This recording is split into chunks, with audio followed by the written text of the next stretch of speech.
Hey there, good evening to you. Thanks so much for joining us here on Facebook Live as well as YourCentralValley.com as we kick off KSEE24's midterm election coverage tonight. I'm Evan Onstad. And I'm Stephanie Barugian. The polls are now closed and the focus is on the returns.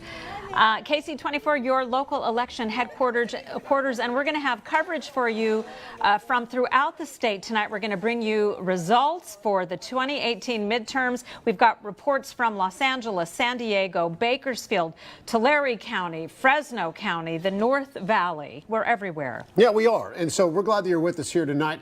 We're going to move you through us. We're going to be here online from 8 o'clock until 9 o'clock, and then again from 10 o'clock until 11 o'clock. And we'll keep going online for the next hour, in which we're going to have an hour-long newscast on KSEE24. What we want to do right now is get a quick check-in where the polls just closed downtown at the Fresno Elections Office. Angelica Leilani has been watching what has been a very busy time out there. It seemed unusually busy. Exactly. Angelica. Yeah, that's right. It actually has to do with a lot of what the law that passed where it's the same day registration and voting laws. There were so many folks that were out here today. Those doors actually just closed behind me, and I can tell you that people were out here, they were registering, there was jam-packed outside and inside, and I can tell you that a lot of them tell me that it was their first time voting and being part of an election process. And the county clerk tells me that around 6 o'clock earlier that they had already received 97,000 ballots, and she tells me that back in June, after the primary election was over and everything was counted, that they had received a total of 99,000 vote by mail envelopes, and she's expecting that this midterm election to exceed that. And again, those that we spoke with earlier say that they were surprised by this turnout. As you see more people coming out, that means more people care. That means, the effects that's happening with our country right now, and more people care about it, and they want to make the change, and they want to keep the things going the way they are. It's all the people's choice. And again, the polls have officially closed, and I was told that in the next 5 minutes or so we should have those first set of numbers, so you can stay with us. Of course, we will make sure we get you up to date, and I can tell you that there was no real big issue out here other than one voter probably having to turn their shirt inside out just because they had a slogan on it. But other than that, it was pretty smooth and seamless out here. Didn't really have that many issues. You guys? Angelica, thanks so much. Yeah, you can't have any sort of campaign slogan on a T-shirt. It's not like we've been over inundated with campaign ads and broadcasts this whole time. We got Jim Veros. We got Lisa Bryant. She is a professor of political science at Fresno State. Jim, what do you do? Nothing. Yes, he does a ton. If you see him on Sunday Morning Matters, he's a political analyst for us, and he also has FresnoCast.com, where he's the host of Unfiltered with Jim Veros. So glad to have both of you here with us. As we look forward to these results coming out, it's going to tell us so much. These mail-in ballots mean a lot because the majority of Californians now are actually casting these mail-ins. That's what we're seeing, right? That's the trend, at least. Yeah, that's the trend. In places that have no excuse absentee ballots, I mean, we're seeing that nationwide, that more and more people are choosing to take convenience voting options when that's presented to them. All right. So right now, let's just look ahead to when these numbers come out. And when they come out, when these early numbers come out, we're going to start putting them up on our screen. What's going to be the race that you guys are looking forward to seeing the results for right away? Surprisingly, I think it's Fresno City Council District 7. I think Brian Wheeler needs to have a decent lead with the absentee votes to have a chance in the evening. By 8:15, 8:30, if he doesn't have a 3 to 5, at least 3 to 5% lead, it's going to be a long night for Brian. Interesting. Lisa, what are you looking forward to seeing? I think probably CD22 and probably Measure P, since we have a little side bet on that. All right. So when you talk about Congressional District 22, that's Andrew Jans challenging Devin Nunes, which is going to be one of those races where a lot of pollsters right now, they've been not giving Andrew Jans much of a chance, but this is the race that people nationwide have had their eyes on so much. I mean, what's so interesting about this race to you? Do you think Jans has a good chance to win this, or are you looking at it for other reasons? I think that Nunes has sat in that seat quite safely for a long time, and this is the first time he's really had a formidable challenger to speak of. And so I think it'll be interesting to see what happens in that district. All right.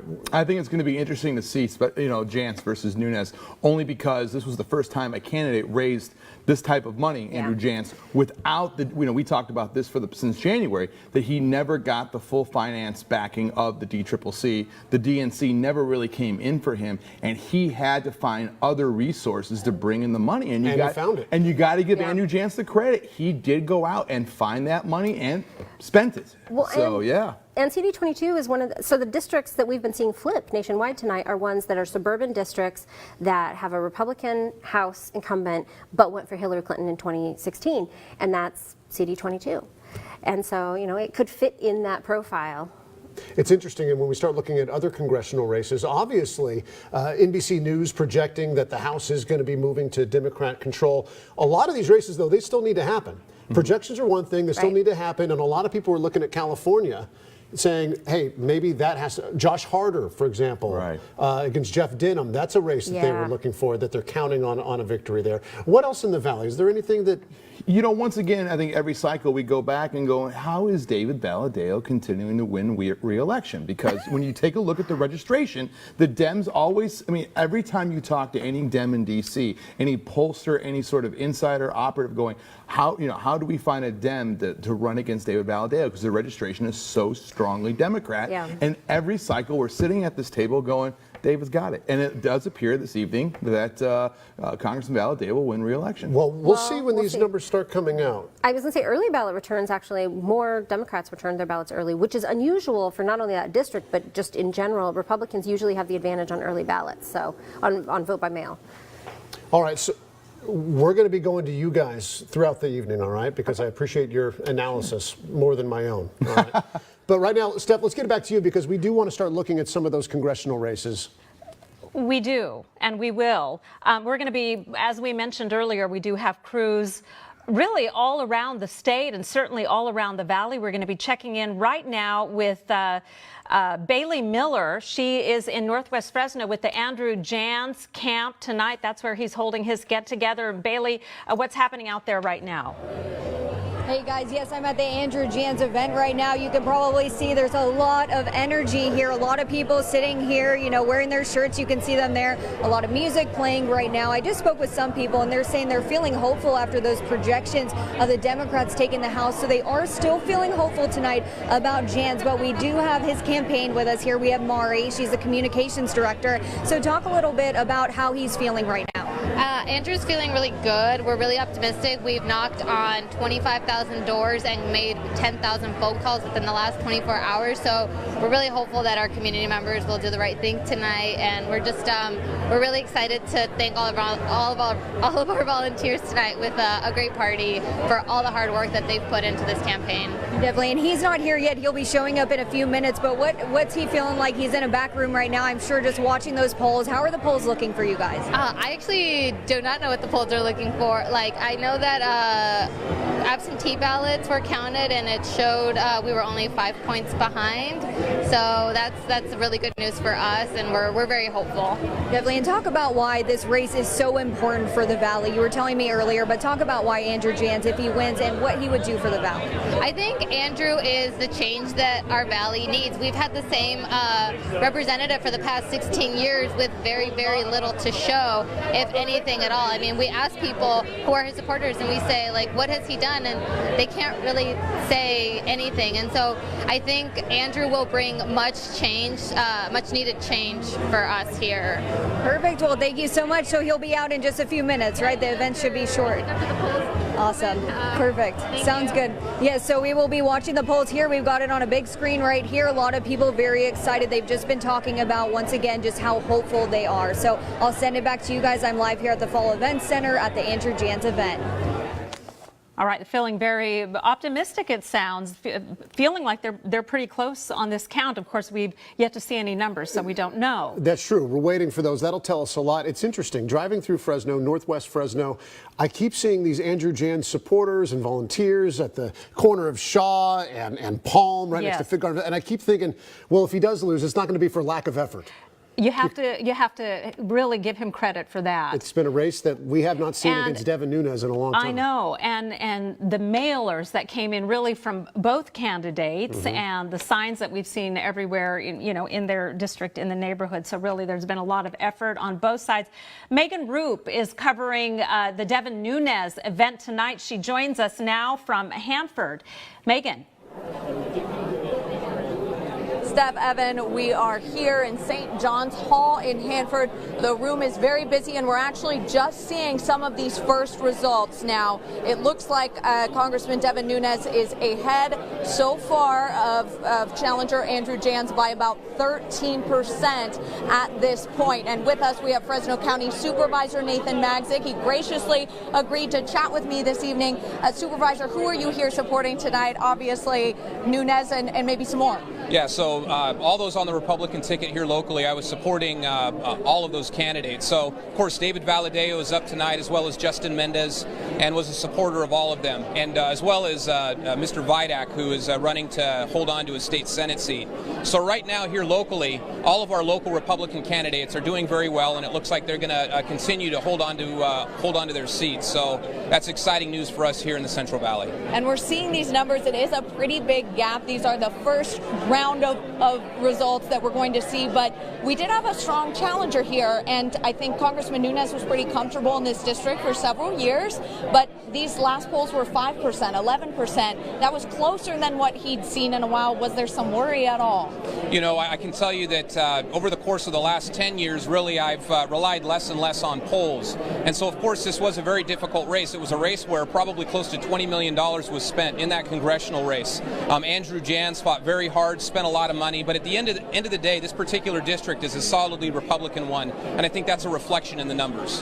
What do you think about some of Prosecutor Jans's attacks on Congressman Nunes, that he was absent from his district, any of those attacks? You know, I can tell you that I personally do not like negative campaigning or attack ads. I think individuals need to run on the issues. And so in this particular race, water is key. And of course, Congressman Nunes has done a lot around water, and as well as Congressman Valadeo. Both of them have worked together to bring water back to the valley. And so really that was at the crux of the issue for the Central Valley. And I think both of them did a great job communicating that message, and they're going to be successful tonight because of it. Supervisor, thank you so much. Always a pleasure speaking with you. Good night. Thank you, sir. We will keep you updated on this race. Again, we're seeing those first results. It's about a 13% lead for Congressman Devin Nunes. Steph, Evan, back to you. All right, Megan, thanks so much. Appreciate that. Obviously, a lot of congressional races up for grabs right now. Another challenge against Jim Costa tonight, the longtime Democrat incumbent here in Fresno. Our Alexandre Balakian has been following that race, and he's with the congressman's party tonight. Alexandre?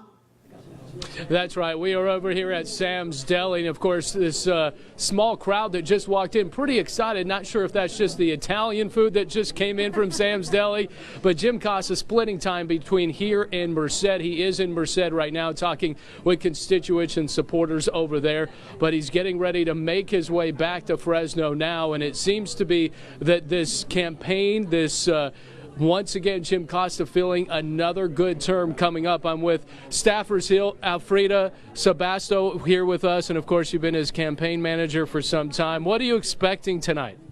Well, we hopefully expect good results, but we're not willing to call anything too soon. We always like to wait until the returns come. Hearing any numbers that are coming in? Is Jim obviously in Merced? Is he kind of telling you what's happening, maybe from his side of things? I think we feel excited at this point because we've had thousands of doors and thousands of phone calls that we've made and connections that we've made with everybody in the district. It makes us feel good, but nobody wants to get too anxious. But we're anxious for him to come back so we can celebrate and hopefully have a good evening and a celebratory evening. You know, this has been a very compelling race. Elizabeth Heng, a newcomer to the political arena, although she's been in D.C. as a staffer, worked on House Foreign Committee at times. And, you know, she went to Sunnyside High School, but the ads got a little interesting with a look-alike of Jim Costa in high heels, red high heels, saying that he was walking in Nancy Pelosi's shoes. With this blue wave that we are now seeing, we are projected now to hear that the House has taken over, or the Democrats have taken over the House. How does Jim Costa look at this particular race today as he was leading up to today, going into the voting booth? He looks at this race just like he looks at any race. He looks at it as being optimistic that he's still serving the Valley and doing what he considers his lifelong commitment to making sure that he takes care of everybody here. He considers them his family. That's why so many of us have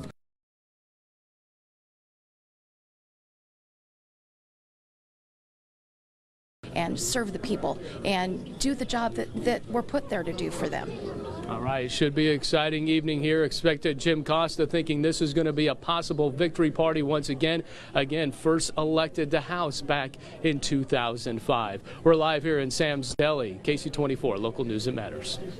You know, there have been some nail biters for Congressman Costa in past races. You think 4 years ago? Yeah, that midterm we remember. Against Johnny Teixeira? Yes. Down on election night? Exactly, and it took quite a while for those final results to come in, so I could see maybe why his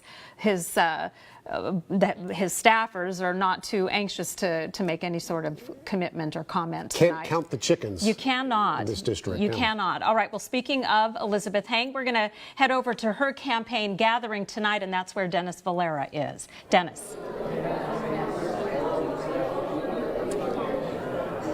Hey, Evan and Stephanie. Yeah, we're here at the Cajewel Art Gallery where the tone is pretty excited here, and I'm here with Elizabeth Heng, the candidate herself. Now, Elizabeth, you were just telling me how you were at the polls all day. Kind of just tell me what you were seeing. I was just seeing that people are super excited for change here in the Valley because we've been talking about the same things for far too long now, and I'm excited to have the opportunity, and hopefully I've earned the support of our community. Definitely. Now, this is your first time running for any kind of office, so has it been kind of, a little different going to the polls and talking with voters, knowing that your name is on the ballot? Yeah, for me, I truly have been humbled by this whole experience. I knew that when I got in this race, the message I wanted to tell was that great things can come from great adversity, and I hope that message resonated throughout our community because I'm going to work as hard as possible if I am so lucky to be elected for our community. Now, your whole campaign, it was just really touting the need for change, the need for a fresh voice in politics for our Central Valley. Could you kind of talk a little bit about that? Definitely, definitely. We've been talking about the same problems for far too long now. With water storage, we still don't have enough water storage for our agricultural community. With immigration reform, I would love nothing more as a daughter of refugees to get it right once and for all so that we can make it work for our valley and our country. And with education, when 9 in 10 people in our congressional district have a high school or below degree, I believe we can do better, and we need to focus on creating opportunities. Those are the areas I want to fight for.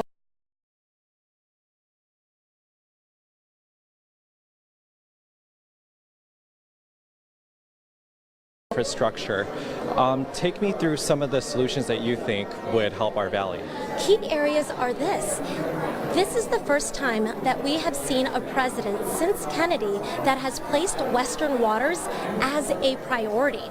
Having worked in Capitol Hill for about 6 years, key thing to do is if in fact we can get the president to place water storage as a priority in the budget, and we have a Congress in which wants to move water storage, we can move this across the finish line. With the last administration, when we were going through some of the worst drought for us here in the Valley, that never happened. Therefore, that legislation becomes an earmark. And so that's like the first order of business, to making sure that we can get the president to place water storage as a priority in the budget. Alrighty. Well, Elizabeth Heng, candidate for California's 16th district, thank you so much. We'll be sticking around here all night. Evan and Stephanie, I'll send it back to you. All right, here's a look at the early results, absentee votes in this District 16 congressional race, and actually Elizabeth Heng, a slight edge over Congressman Costa, but 50-50 at this point. Yeah, so I think Heng supporters and Elizabeth Heng herself has to feel pretty good about this. Obviously, as the votes come in, we'll see what the numbers do. As you mentioned, Steph, the congressman, he's been in these positions before where it looks like he's in trouble, and he just finds a way to He went home for the evening that night, and then things certainly turned in his favor at a certain point down the road. All right, we're going to shift over to District 21, Congressional District 21, where incumbent David Valadao is facing off with T.J. Cox. They debated here for us a few weeks ago. Yeah, they debated in Bakersfield. Yes. We did it in conjunction with KGET. Justin Lum is with Representative Valadao down in Hanford tonight. Justin, we've got a big crowd down there. That's right, Evan. Exciting night here. Standing by Congressman David Valadao in the midst of your fourth election, wrapping up 30 minutes after the polls have closed. Right now you have a lead, but still we're waiting on some numbers to show up. What's your reaction so far to this? Well, we're obviously excited, but like you said, it's still very early, and so we'll keep waiting and seeing how the numbers come back for a little bit. What's it like to see everyone here in support of you and here for you and Nunes? No, it's nice. They're here for a few of us and support, and over the years, a lot of them continue to show up every 2 years to enjoy it and watch and enjoy some food and some company, and it does make for a really nice night. Past 3 elections compared to here now, what's the difference? You know, how have you grown? What's different than before? You know, you get to know the issues a little bit better. Obviously, you're always learning every single day. There's always something new that you didn't know the day before, and so it always helps. Now I feel like I've learned a lot more, and this election cycle, we're doing our best to make sure that we're successful so we can spend another 2 years fighting for the district. So if re-elected, what's first on the game plan? What's the priority? We just talked about the water bill recently. That was a big step. The water deal was a very big step. It's actually going to make a real difference for us here in the Central Valley. But as far as the next step early on is if we do hold the House, getting to know some of the new chairmen, getting to know some of my new committee members, and looking to build some relationships that way. And if we don't hold the House, obviously getting to know some of the guys on the other side that are coming in and looking for opportunities to work together on issues that we might agree on. Obviously, this isn't just about you, but this is a watch party. What have you been keeping your eyes on throughout all the coverage that's going on? It's crazy.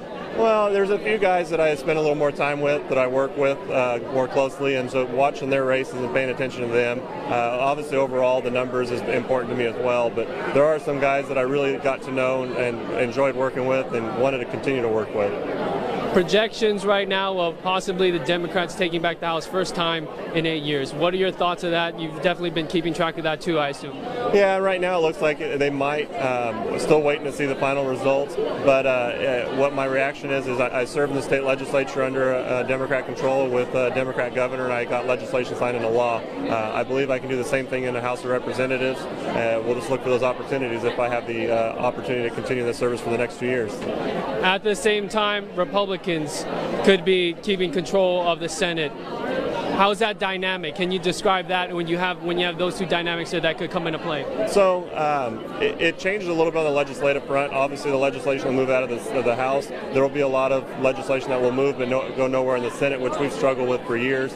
With a bigger majority in the Senate on the Republican side, it'll make things even more complicated because they've got that little bit of a buffer. Obviously, on the judicial side, that's very important as well to hold the Senate, and as of right now, it looks like we will hold it. Congressman, thank you so much for your time. Good luck. All right, guys. Busy night here in Hanford at St. John's Hall. We are live in Hanford. Back to you guys in the studio. All right, Justin, thanks very much. So we have a reporter, Jose Gaspar. He's down in Bakersfield with T.J. Cox. We're going to get to him in just a little bit. What we need to do right now is we need to take a little pause here on the online stuff, and you're going to see what happens next. We're going to pause. We're going to pop up live on KSEE24. The network folk have been so kind to give us 4 minutes every half hour to bring it to our viewers, these local races. So we're going to be doing that here in a moment. So stay with us as we get to that. All right. We're just going to hang tight for a couple minutes, and then we'll see you on TV. We're excited.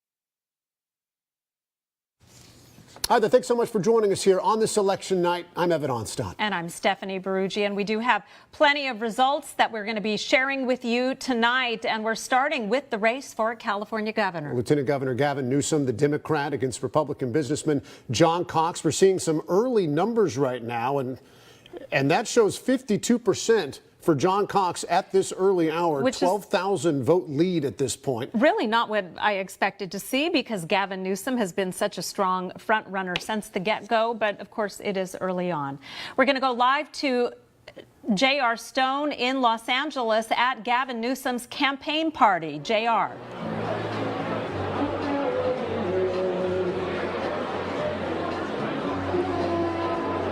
Well, I'll tell you, as we get deeper and deeper into the night, the music here gets louder and louder. You can hear that DJ off in the distance playing his music. They opened the doors here around 7 o'clock this evening. We were making our way inside. The line to get into this party was, I'd say, a block long or so. Dozens, if not hundreds of people waiting to get inside, where they would like to see Gavin Newsom talk, and he will do that later this evening as we get farther and farther. We talk about Gavin Newsom. We talk about somebody who has pushed universal health care for the entire state of California during his campaign.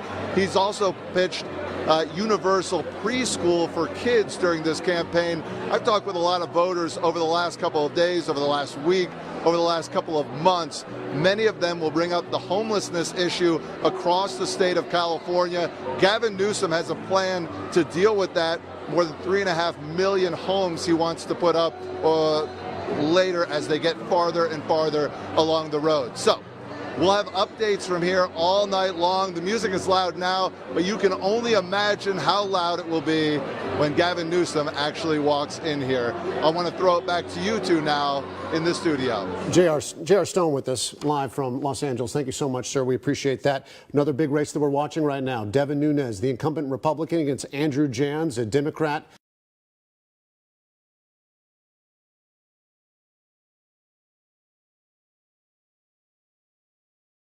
Jan's event, you can probably hear the music. There is a lot going on out here. We were just talking to Andrew Jans and some of his friends. It's a family event here. We're here with Matt and Christina. Matt, Christina, tell me, why are you guys here tonight? Longtime supporters of Andrew Jans. We go way back, college, even high school a little bit, and we're just here to support him because we know what Drew stands for, and in order to vote change, we need new representation in office. That's the only way you can make change. Definitely, and why is this race so important to you guys? To be honest with you, relationships, and that's what Drew's about. We have a great relationship with Drew, very strong relationship, and I think that's what he'll bring to office and bring to the Valley is building relationships and not owing favors, things of that nature. He's just a real good guy, and I know what he can bring to the table. Perfect. Thank you guys so much. And Andrew Jans, he'll be out here in very few minutes shortly, and we're following the polls from here. Thank you, Bailey Miller. Let's take a look at some of these congressional races right now. District 16, U.S. Close House race. of Representatives, very close, but these are just, of course, very early results.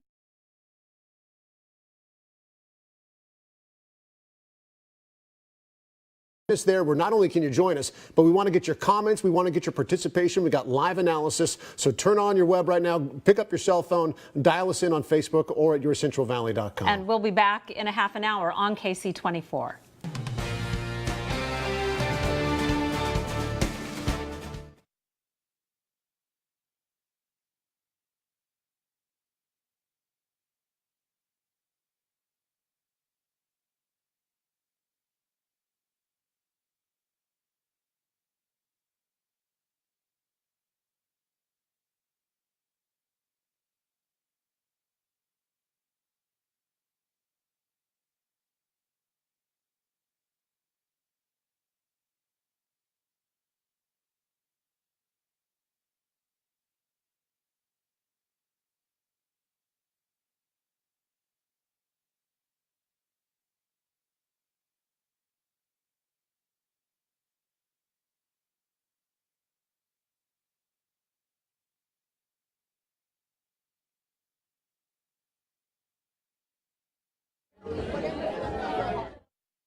And welcome back, everybody. We're watching that congressional district race 21, David Valadao and TJ Cox.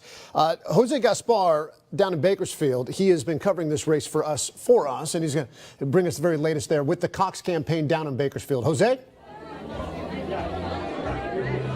That's right. Well, I have TJ Cox right here in Bakersfield for the 21st Congressional District. Mr. Cox, I know it's been a very long race. How are you feeling tonight? We're feeling great. The energy out there on the ground is fantastic. People are coming out and saying, I never voted before. Now I'm voting. My entire family's voting because we needed a change in our Congress. But you know, this district, even though it is majority Democrat, majority Latino, still a Republican holds that seat, and he's been hard to unseat. What are your chances are tonight, you feel? I think our chances are fantastic, as I was saying. Everywhere I go throughout the district, people are coming out and saying, TJ, I'm voting for you. We deserve a representative that's going to work for us, not a political party, and certainly not this president. Your comment on the fact that the Democrats have taken over the House of Representatives. Yeah, absolutely. And as the nation goes, the Central Valley goes as well. We all have our shared American values of empathy, generosity, common sense, and that's going to be returned to the Congress tomorrow. All righty, well, the results aren't in yet here in California yet for the 21st Congressional seat. We'll be waiting by. Thank you. Thank you. All righty. That's TJ Cox, obviously the Democratic candidate for the 21st Congressional District. And as you heard him say, he is very optimistic about winning this time around against incumbent David Valadao. Thank you. I'm Jose Gaspar reporting live. Now back to you in the studio. Jose, thanks so much. Appreciate that. Obviously, if TJ Cox was able to win that race, that would be huge for Democrats as they're looking to take control of the House. And so we're going to be talking about that. In fact, all right, so we're going to be checking in with D.C. in 2 minutes. All right. Well, we're going to toss it on over right now to Stephanie Brugian with our panel. Steph? We got to be fluid on a night like this, right? All right. I was thinking maybe we could talk about some of the propositions. You've got your hands on some statewide results, and we can take it. What do you think might surprise us tonight in terms of results? Is there anything that you think is going to be, I don't know, what are you looking at? You know, statewide, obviously the big proposition was 6. The gas tax. The gas tax, obviously. And that was something that statewide Democrats, including John Cox, really attached themselves to, was this was going to be a way to get Republicans to come out and vote, was this gas tax. Here's what we got in terms of the numbers. And it's 50-50. You know what, and it's really not surprising because obviously 6 polled very, very well in the beginning. And then I really felt that the No on 6 really did a great job campaigning with fire and police, saying that there was already projects that were starting. And when you actually read the proposition on the ballot, it really made it sound like it wasn't a gas tax; it was a defunding proposition. So right, there has been some concern about the wording on the ballot. I'm really not surprised that it's tight right now. Will this be something, if it's defeated, that there may be some legal action taken because of the way it was worded on the ballot, Lisa? Yeah, I've heard rumors already that they have lawyers sort of in the wings ready to challenge this again. Well, they're always in the wings. But so we may not have heard the end of this. Yeah, even if this might be a fight that goes on. Yeah, no, I think especially with Sacramento already sort of budgeting that money from the gas tax. Now it's, wait a minute, where did that 30 cents go? So we'll see how that goes. Well, maybe voters really, it's not hurting them in the pocketbook like maybe we thought. We'll see. Yeah, we shall see. Evan, I'm going to hand it over to you. All right, Steph, thanks very much. We're taking a look at the national look now, what it's looking like. Alex Limon live in D.C., where she's taking a look at really what it's playing out. It's looking like a good evening for the Democrats when it comes to the House. Not as good of an evening when it comes to the Senate, Alex. Right. That's right. Democrats are now projected to take control of the House of Representatives. They'll likely win more seats than they need to take control. And here's what it means practically, though, for people at home.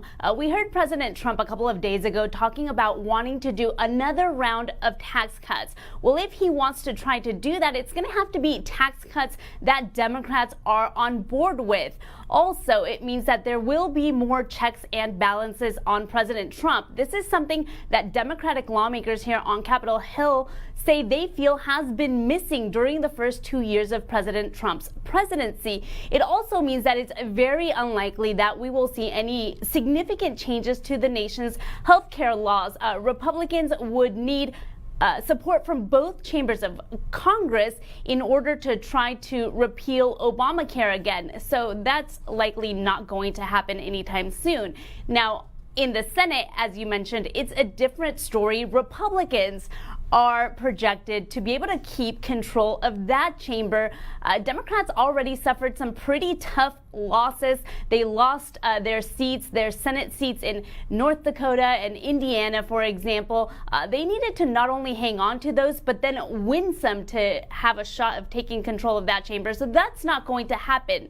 And here's what that means. President Trump has been busy filling the federal courts with conservative judges, not just the Supreme Court, but across the entire federal court system. And remember, only senators vote to approve those nominees, so the president will be able to continue to do that. Alex, thank you so much. We appreciate that. Obviously, we'll be looking at exactly how this impacts some of our local congressmen and our local senators, because when you look at somebody like Devin Nunes, who is, of course, the chairman of the House Intelligence Committee. Yes, that could potentially, it will change for him. Yeah, if Democrats take control, then he would no longer be the chairman. Obviously, he'd be a ranking member, the highest ranking member of the Republicans on that. Maybe Adam Schiff, who's the ranking member of the Democrats, suddenly he becomes the chairman. Let's bring our focus back, though, now to Fresno and the city council. In these races that we've been following, it's what, 1, 3, 5, 7, all up for grabs today, and we're taking one uncontested. Uncontested. So Council President Esmeralda Soria, congrats, Council President. Yeah. You win. She had it easy this time. But this is the race that a lot of people have been looking forward to seeing. District 3, Miguel Arias right now. It's early, but with 59% of the vote to Tate Hill. And when we look at some of the other races. Well, it's really not that early. We've got 43% of the precincts in, and there's quite a spread there. No, you're right, there is. And the thing is with that district, it's a low voter count district. And so it's just a few votes sometimes that can determine victory. Well, not even 3,000. Yeah. Do we have District 5 that we can check out? There we go. The incumbent, Luis Chavez, is 61%. Paula Yang, 39%. Yeah, looking with 24% of the precincts in. We do have Connie Tran here, and she's looking at all of these local city council races. And Connie's joining us in the studio now. We're looking at it. We just saw District 7. Yes. Result. Well, yeah. Thank you for having me. As you guys mentioned, Esmeralda Soria, running uncontested. So our focus tonight is on Districts 3, 5, and 7. Arias, as Evan mentioned, District 3 was a very contentious race, and as I am sure the numbers will continue to come in, everyone's going to be watching that one very, very closely. So far, 59% of the votes with Miguel Arias. If we can get back up to District 5, Luis Chavez taking on Paula Yang. Yang is, interestingly, an anchor for the local Hmong news channel, and she went up against incumbent Luis Chavez. Luis Chavez was just voted in 2 years ago. He and Gary Bredefeld are the two newest members on Fresno City Council. So it looks like he is taking the lead right now with 61% of the vote. And if we can move on to District 7, Brian Whelan taking on Nelson Esparza. And it looks like Nelson Esparza is up with 56% of the votes there. So. You know, and the interesting thing, Connie, when you look at Nelson Esparza, he was, it was Brian Whelan who got more votes on the primary. But, yes, it is. Brian Whelan did come in first for the primaries. Also, Brian Whelan has a lot of support, including from Chief Jerry Dyer, Fresno Police, endorsed him. Mayor Lee Brand also put out endorsements several months ago, and he endorsed Tate Hill in District 1. Mm-hmm. He endorsed Luis Chavez in District 5, and he endorsed Brian Whelan. So again, Brian Whelan had support from the mayor and from the Fresno Police chief. So, all right. Well, a quarter of the votes are in. Yes. So we'll see what happens. Still early, and again, with the city council, as you mentioned, every vote counts because it does come down to those specific districts. Right. And so every vote will be counted, no doubt. It's not a huge number. No. Connie, thanks so much. We'll check back in with you in a little bit, all right? Because we'll be watching that one. Well, Fresno voters also had to decide whether to increase sales tax by a percentage to fund parks. And I'll be honest, this is the race that I've been closest watching. I've been wanting to see what Fresno voters are going to do with Measure P for months now. Because it's not just a simple majority vote either needed. No, 2/3 is needed. So, and right now, they certainly don't have that with about 19% of the precincts in. But it got complicated because was it about parks or is it about funding public safety and public services like the fire department? It got complicated in making the decision. This is a very disappointing result at this point. You'd have to say, for a lot of people who put a lot of time and money, a lot of money went into the SLP Former Mayor campaign. Ashley Swearingen, this has been something that she's really been supporting. Absolutely. Let's check in with AJ Cotto. She's been following this, and she's in the newsroom now with what it would mean for the city. AJ. Well, Evan, as you said, they are looking for a 2/3 supermajority vote right now. As you said, they are not at that point yet. But this is a look at the party that they're having right now, right after the polls closed. We were there. Supporters are saying this legislation will make city parks cleaner and safer. It'll also come at a slight cost, a 0.3% sales tax for the next 30 years, about $40 annually per household, collecting more than $37 million a year if passed. Supporters say the funds will also go towards ensuring access for people with disabilities, as well as creating programs for at-risk youth. Those in opposition say they want a tax proposal that addresses the public safety needed for the entire community. Now, Measure P will fund city parks, recreations, streets, and the arts, and if passed, a committee will be formed to make sure revenue can only be spent here locally.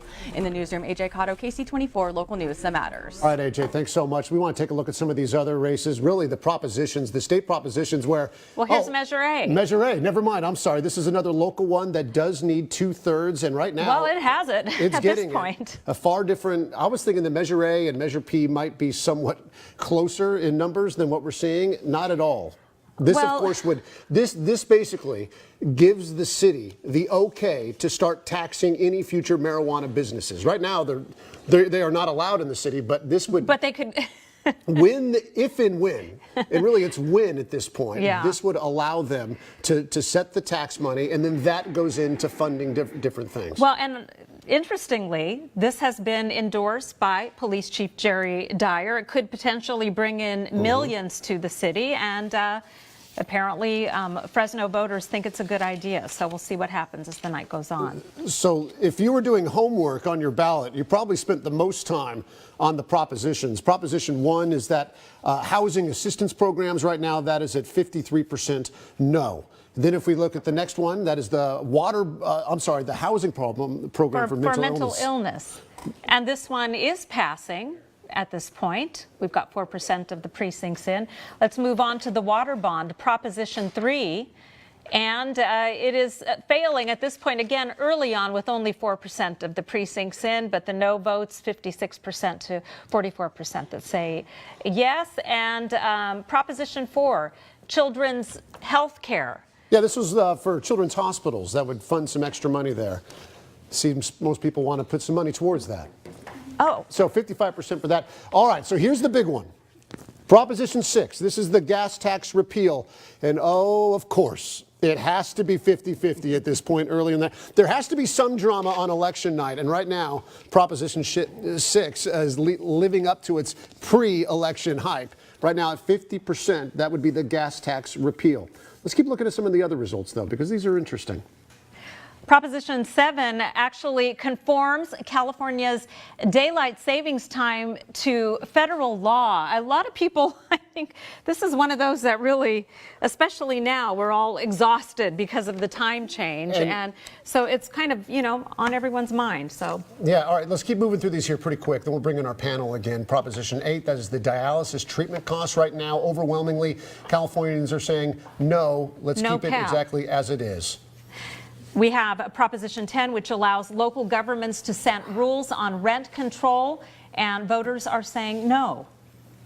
And when it comes to Proposition 11, that is the ambulance employees on call. Right now, 65% yes. Basically, companies like AMR, American Medical Response, I think that's it. Anyways, they wanted to basically ensure that their employees could be forced to stay on call when they're on their lunch breaks or dinner breaks, and it seems that people are agreeing with that opportunity. And Proposition 12 involves animal confinement and how animals are basically confined while they mature before we eat them. and it does spell out some very specific guidelines when it comes to space and. Yeah, companies that don't follow those guidelines, then they may not get their licenses. Lisa Bryant, Jim Veros back with us here right now. We got a lot to chew on right now because since we last talked, we now have city council numbers. Jim, I know that was like your big thing that you were looking forward to see. So let's start there. Okay. What are you thinking right now? What's your immediate reaction to the fact Brian Whelan down and Tate Hill down? You would think that we're talking about two different cities and two different states in regards to these districts. Evan, you spoke about District 3, where obviously low turnout. That's obviously how half of the votes have already been counted. It is an extreme low turnout in District 3. So when you see Miguel Arias with a 550 vote lead, that is pretty significant at this particular point. That's hard to overcome. I think it is going to be hard to overcome, but we don't know which parts of the district have been counted. Obviously, Tate. Well, he was the top vote getter in the primary. He was, and when you look back to obviously Oliver Baines is termed out. He was there for 2 terms, but when he first ran 8 years ago, Mike Briggs was actually the one who won the primary, and then Oliver Baines came and won significantly in the general. So a lot of the folks were saying, hey, can Miguel go ahead and get new voters, or will they go along with Tate? Well, because there was a lot of candidates in this primary. There was a bunch. In fact, it came down. Darren Miller and 6 Tate votes. Hill had to have a recount in order to figure out the difference. And so when you added all the other candidates up, then it suddenly became very dangerous for Miguel Arias. Very much so. Right. But clearly he's picking up some of those votes. At least it seems that way. It seems that way, and once again, until all the precincts have been counted, obviously you have to keep an eye on this race. But 550 to 600 votes with 43% reporting is pretty significant. Going to District 7, Brian Whelan's in trouble right now. He needed to be ahead 3 to 5%. That's what you're saying. When the absentee votes were counted, not only did he not get those points, he's losing right now. That's big trouble right now for him. So we'll see how it goes. But right now, if I'm Brian, I'm worried. I wanted to ask a question about the propositions we just saw, some of the early results, and why some of these issues are why voters are even deciding on some of these issues, like dialysis treatment or, labor issues involving, the ambulances. Yeah. Why should voters be deciding these things, or why are they deciding these things? Lisa, go ahead. I think one thing direct democracy does is it gives the opportunity for businesses to put issues on the ballot that they might not necessarily want to work through the state legislative process. It also gives legislators an opportunity to punt issues that are complicated, that might reasons that we might see things on the ballot. So if you look at who's funding some of these things that are on the ballot, like the dialysis centers, the ambulance proposition, these are being funded by people who have an interest in the outcome of those propositions, and that's who's actually getting them on the ballot.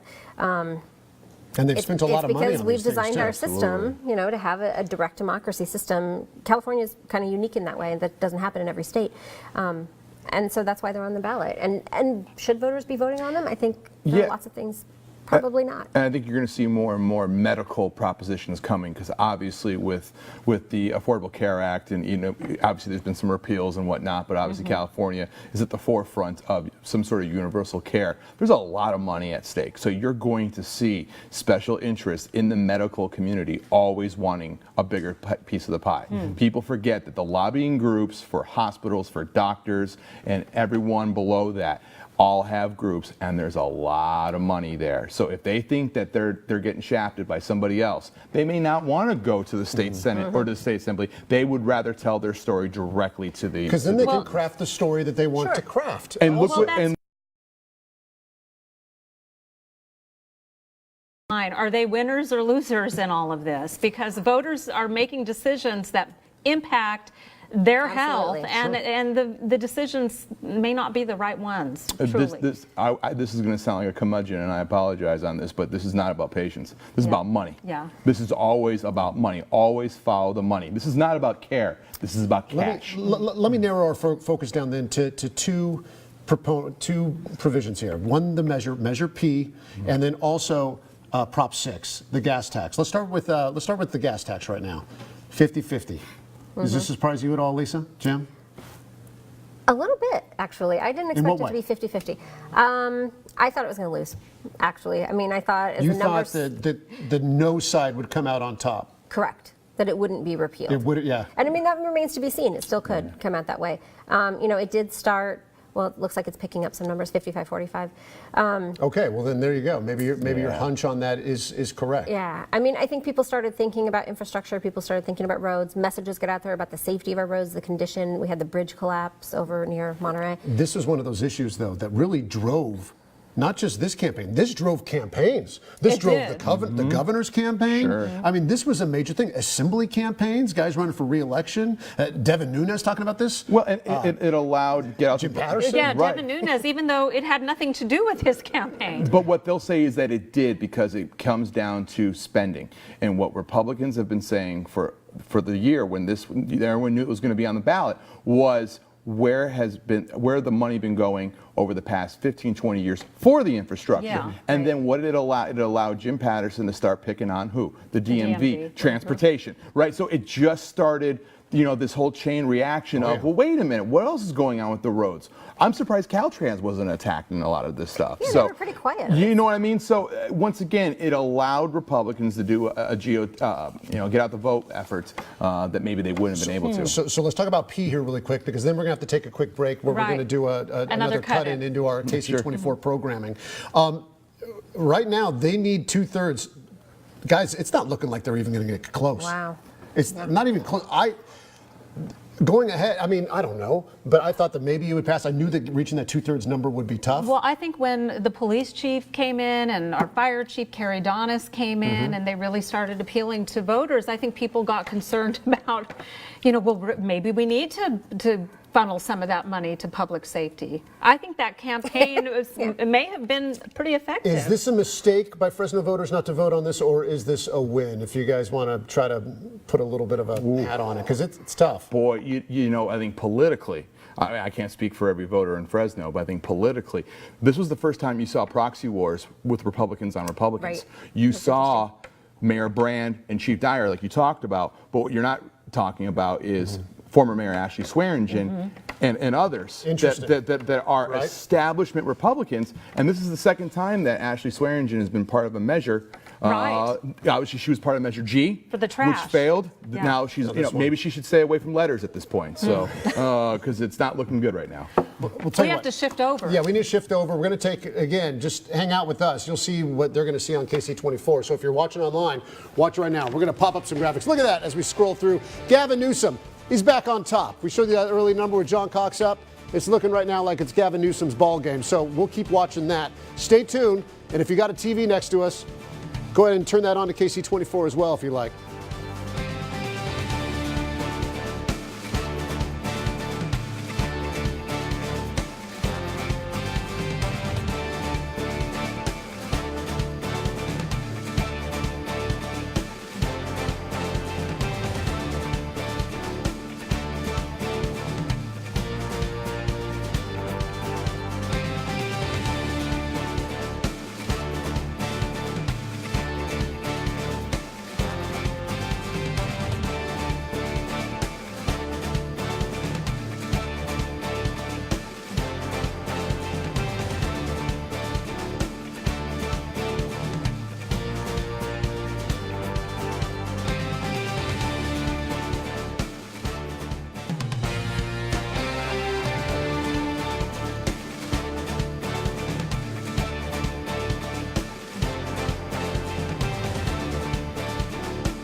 Hey there, thanks for joining us on this election night. I'm Evan Onstadt. And I'm Stephanie Barugian. So as you would imagine, it's been extremely busy today at the Fresno County Elections Office. The polls opened at 7 this morning and they closed about an hour ago. Our Angelica Leilani joining us live now from the Elections Office with more on voter turnout tonight. Angelica?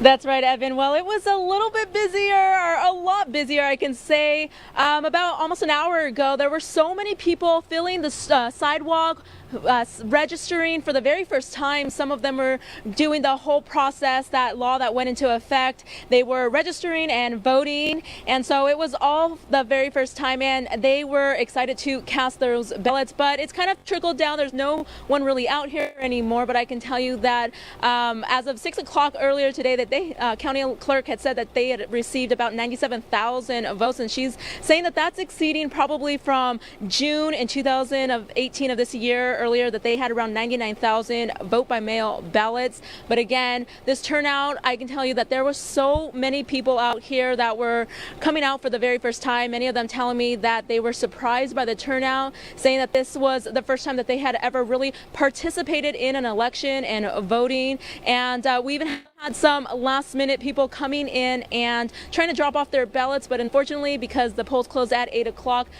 they just weren't able to get those ballots in. And of course, at the warehouse right now, they are counting the numbers, they are counting those ballots, and we will have all that information for you on our website and online. We'll send it back to you guys for now. Angelica, thanks very much. We want to take a look right now at the Congressional District 22 race. That, of course, incumbent Congressman Devin Nunes against challenger Andrew Jans. The numbers are looking good for Nunes at this point, 57% to Andrew Jans, 43%. Our Megan Roop joins us from Hanford with the Nunes camp. She's got more on the race. Megan. Steph, Evan, right? Those numbers right now at about 14%. We're here at St. John.